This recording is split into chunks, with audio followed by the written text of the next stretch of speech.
we get down to the exact same problem that keeps coming up over and over again. Namely, we read the Quran, okay, right? We read Surah 9. We get to 929. Fight those who do not believe in Allah. Sure. Hey, that sounds like it's calling on fighting people just because they don't believe in Allah. Sure. You would say no, because it really means fighting these particular people and so on, right? Sure. And so you have to go outside of that to even understand what it's saying. So fight those who do not believe in Allah, nor the last day, nor hold that forbidden which hath been forbidden by Allah and His Messenger, nor acknowledge the religion of truth from among the people of the book, so Jews and Christians, until they pay the jizya with willing submission and feel themselves subdued. That, if I'm reading that, until they pay the jizya with willing submission and feel themselves subdued, that sounds pretty clear. You fight people until, you fight Jews and Christians until they pay the jizya. So if I'm standing here right now and there's all the Christians and Jews, should I just start going attacking them? No. Well, why not? No. Why not?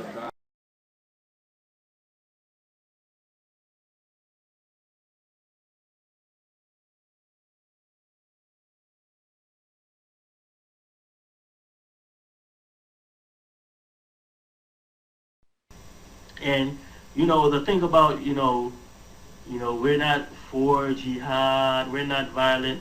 It's a halfway truth, because what the Saudi ulama teach, the Saudi mullahs, what they teach is, when you're a minority in an Islamic country, you follow the Meccan surahs.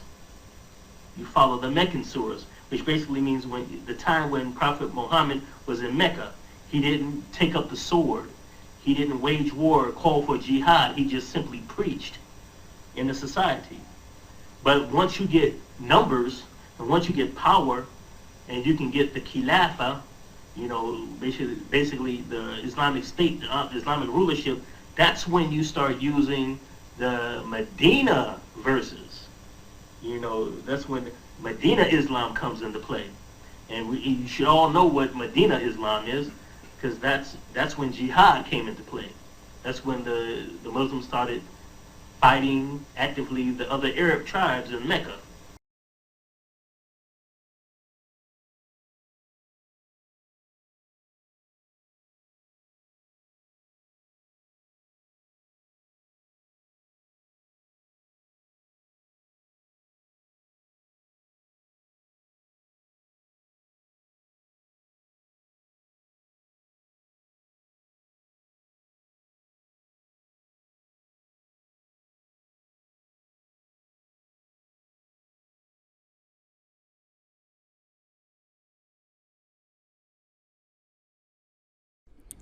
And you can actually see this model in the story of Islam.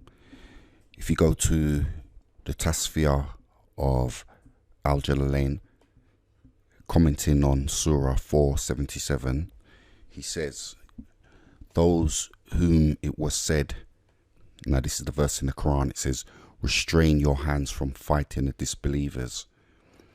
Yeah, when they desired it at Mecca.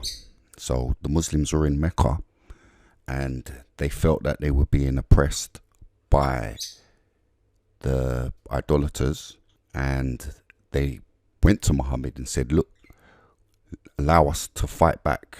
We want to fight back against these people. And Muhammad always told them to restrain your hands from fighting. Yeah? But as you can see in Asbab al-Nuzul by al-Wahidi, commenting on the same verse, chapter 4, verse 77, he says, they used to say in Mecca, O Messenger of Allah, allow us to fight them. But the answer was always, keep your hands off them. But when the Messenger of Allah migrated to Medina, he commanded them to fight. And this is exactly what Abu Yazid stroke C.L. Edwards has just said.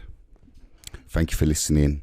If you like the video, subscribe to the channel, like the video and leave a comment, and there'll be more videos to come, God willing.